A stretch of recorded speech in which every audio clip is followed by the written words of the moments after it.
Hi everyone, this is Kamal Gurung, your trusted real estate advisor. This is part 2 of what your realtor isn't telling you. Today we're going to be talking about some of the gimmicks that you see in my industry. Some of them are fairly obvious, so you might be familiar with them, but there are also some that you may not even be aware of. So let's start with the most obvious one, and this is the famous guarantee that you see. Your home sold in 14 days, or I'll buy it myself, those kind of stuff. You have to understand the old saying, if it's too good to be true, it probably is. And in this case, it is too good to be true. So don't fall for these gimmicks. If you ever come across one of these contracts, what you'll find is there's a whole bunch of stipulations, conditions, requirements that you as the seller will have to fulfill before the guarantee comes into effect. It's not worth your time and effort.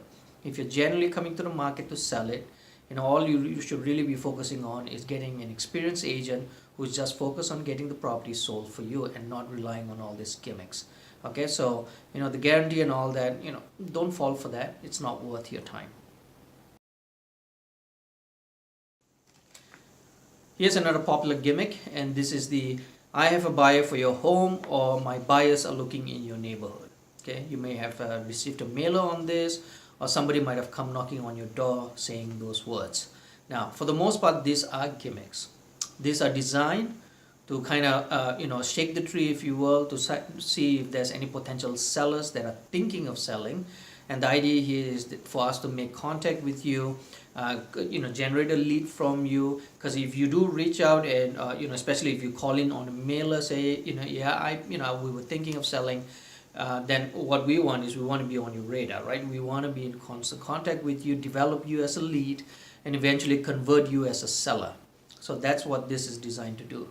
Now, having said all that, there will be a percentage of some of these mailers that are genuine. There are people that are genuinely looking to move into the neighborhood. I myself have done it in the past when I've had clients who are just specifically looking into a neighborhood and nowhere else. Oftentimes it's because of school. And if there's no listing coming up there, then we shake the trees, send out mailers and all that to generate a conversation to see if anybody's thinking of selling. Okay, but for the most part, these are gimmicks. Okay, and the gimmick is really to get you on the selling side, because if you respond to one of these, you are thinking of selling, right? So we want to convert you as a lead. So that's where the gimmick is. This is a gimmick that I think most people are not familiar with, and this is the fake or false advertising. Okay, you might be going on the internet, and every once in a while you see a property that doesn't have a lot of information. Maybe just one picture, maybe not even a proper address, intersection to indicate roughly where it is, but it's got a really low price. Okay, and you go elsewhere on the internet looking for this property, and you're not finding it. You're just finding it on this one website. The idea behind this is it's actually a fake listing, and what I mean by that is there is actually no listing at all. What some agents will do is they know certain areas are very popular, right? People are trying to get into those areas. So what they do is oftentimes they will just pick up a photo or create a listing, a fake listing, to generate buyer calls, because they know that people are looking in that neighborhood.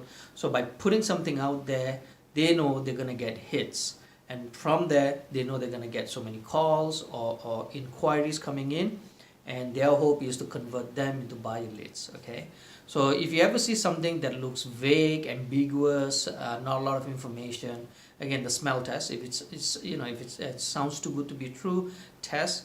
You want to stay away from this. Okay, so this is a fake listing. It's illegal, but again, agents are doing it. Some agents, not all obviously, some agents are doing it, and the idea here is to generate calls.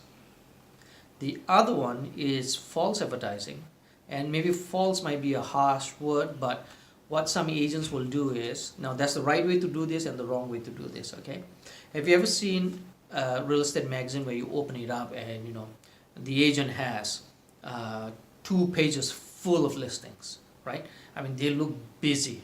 It's 2-3 pages full of listings from this one particular agent. What you have to understand is oftentimes the agent doesn't actually have those listings. Sometimes those listings belong to other agents. Sometimes those listings don't even exist because the agent just has an understanding from a seller that, oh, if you bring me a buyer, I might listen, that kind of thing. But there's no actual listing. So if you're ever going through a magazine or website or what have you, and you see an agent that just looks super busy because there's so much listings that is on this agent's advertisement page or what have you, just understand that they may not all be his, or they may not even exist altogether at the time. Like I've shared my listings in the past. Agents will call when I have a listing and say, Kamal, would it be okay if I advertise your listing, right? And I always say go ahead, because I want them to bring a buyer for my selling clients, right? So I have no issue with that, and that's the right way to do. You get permission from the listing agent, and once you get the permission, you advertise it. But there are agents out there that will just pick it out without asking permission or what have you, and just plunk it down to give the impression to the public that they are super busy, when in fact it doesn't even belong to them, or there may be no listings altogether. Okay, so understand this. There are fake listings out there designed to generate calls. There's also listings out there that make the agent look super busy, super productive, when in fact none of it might belong to them.